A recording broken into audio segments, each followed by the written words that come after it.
இன்று நாம் பார்க்க இருக்கின்ற பாடம் தரம் 10 உள்ள இலத்திரனியல் விரிதாள்.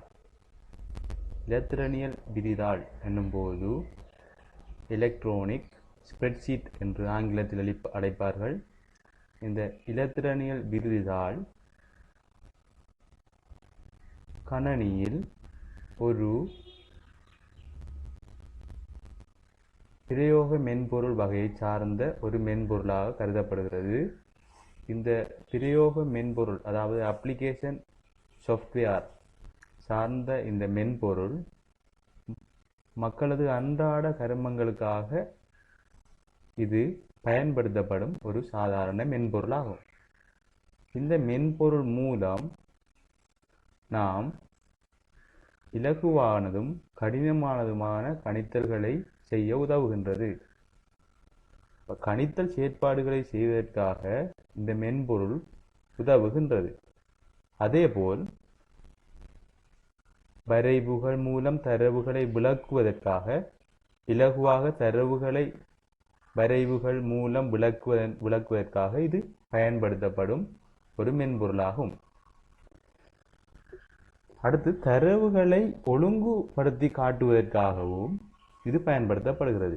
தரவுகள் எப்போதும் ஒரு ஒழுங்குமுறையிலே கையாளப்படுதல் அவசியமாகும். ஆகவே இதற்காக இந்த மென்பொருள் பயன்படுத்தப்படுகிறது. அத்தோடு தேவையான தரவுகளை மாத்திரம் பிரித்தெடுத்தல் செய்வதற்காக, நமக்கு தரவுகள் ஏராளமாக காணப்படுகின்ற போது அத்தரவுகளிலே நமக்கு எது தேவையோ அதனை பிரித்தெடுத்து பயன்படுத்தக்கூடியதாக இருக்கும் இந்த மென்பொருளினூடாக. தரவுகளின் நம்பகத்தன்மையினை பரீட்சித்தலும் இந்த மென்பொருளின் ஒரு பயன்பாடாக காணப்படுகின்றது. அதேபோல் கடவுச்சொற்கள் மூலம், அதாவது பாஸ்வேர்ட் மூலம் தரவுகளை பாதுகாக்கக்கூடியதாக இந்த இலத்திரனியல் விரிதாளானது நமக்கு பாதுகாப்பதற்காக பயன்படுத்தப்படுகின்றது. இலத்திரனியல் விரிதாள் தரவுகளை பாதுகாப்பதற்காகவும் பயன்படுத்தப்படுகின்றது. அவை இலத்திரனியல் விரிதாளை பார்த்தோம், இலத்திரனியல் விரிதாளின் பயன்களை பார்த்தோம். அடுத்து இலத்திரனியல் விரிதாள் மென்பொருட்கள் எவை என்று பார்ப்போம். மைக்ரோசாஃப்ட் கோர்ப்பரேஷனால் MS எக்ஸெல், மைக்ரோசாஃப்ட் எக்ஸெல் எனும் மென்பொருள் இந்த இலத்திரனியல் விரிதாள் மென்பொருளாக பயன்படுத்தப்படுகின்றது. அதேபோல் ஆப்பிள் இன்கோர்ப்பரேஷன் மூலம் உருவாக்கப்பட்ட மென்பொருளாக நம்பர்ஸ் என்ற மென்பொருள் பயன்படுத்தப்படுகின்றது இலத்திரனியல் விரிதாளுக்காக.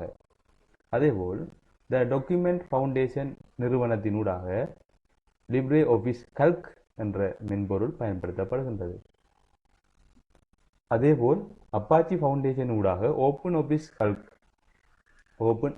கல்க் எனும் மென்பொருள் பயன்படுத்தப்படுகின்றது. ஆகவே இந்த 4 மென்பொருட்களும் இலத்திரனியல் விரிதாள் தேவைகளை பூர்த்தி செய்வதற்காக பயன்படுத்தப்படும் மென்பொருட்களாகும்.